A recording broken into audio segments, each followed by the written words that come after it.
Do you have the Canadian Firefighter Exam Test Preparation book by Barron's? If you do, go grab your copy. We're going to be working on a question out of it today. My name is Luann, and I own Smart Tutoring and Test Preparation Services. I am a Firefighter Aptitude Test Preparation tutor, and I have been working with recruits to help them pass their Firefighter Aptitude test since 2012. I'm thrilled to be with you today. This week, my firefighter career test prep mailing list received 5 division questions from me, and I wanted to jump on and give them a video to help them answer those questions in the comfort of their own home. Now, if you are a fire recruit and you are not on the firefighter career test prep mailing list, head over to smarttutoring.ca and join for free. Every week you will receive practice test questions from me, and as you can see, you'll also receive video instruction on how to answer them for free. So again, it's smarttutoring.ca, and it is the Firefighter Career Test Prep mailing list. Are you back with your Barron's book? Let's jump right into the questions. So we are going to head over to page 154 and look at question 52. That's 154, question 52.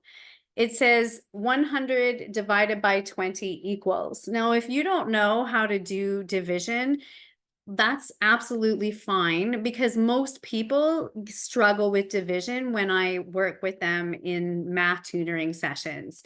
If that is you, give me an email and we can work together so division is no longer an issue for you. I'm going to show you how to do the work on paper if you don't already know how to do this in your head. So the first thing is you're going to set your number up. So 100 and 20. Normally, we don't need to consider the whole number because we only have to divide into the first number that we can divide into, but 20 will not go into 1 and 20 will not go into 10. So we do have to look at the whole number in this case. To help us with that, we're going to use estimation. Notice that the 20 and 100 both end in zeros. So we are going to mentally eliminate those zeros to bring our numbers down and help us come to an estimated answer. When we're doing that, we're dividing by 10. And when we're putting the numbers back, which is what we're going to do in a second, we're multiplying by 10. So because those numbers work both ways, our estimated answer is also going to work in the real question.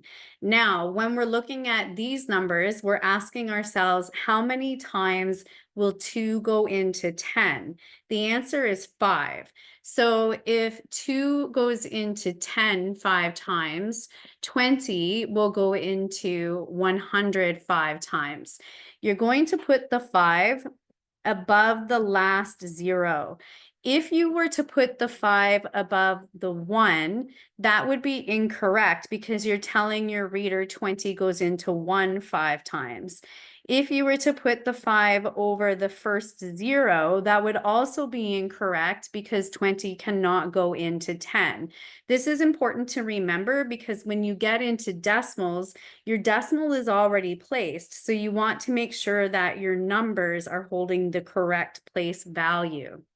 Now, to do that, you're going to put the number over the last number that you are dividing into. So in this case, the 5 goes over the last 0 because we are dividing 20 into 100.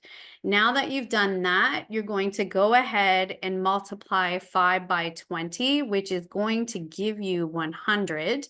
The next step is to subtract 100 from 100 to give you a 0 remainder, and that is what we're looking for. So the answer then to 100 divided by 20 equals B, 5. I hope you found this helpful. If you haven't yet, do subscribe to YouTube to receive weekly instruction from me, and be sure to join the Smart Tutoring Firefighter career test prep mailing list to receive firefighter practice questions from me every week. My name is Luann. Have a smart day.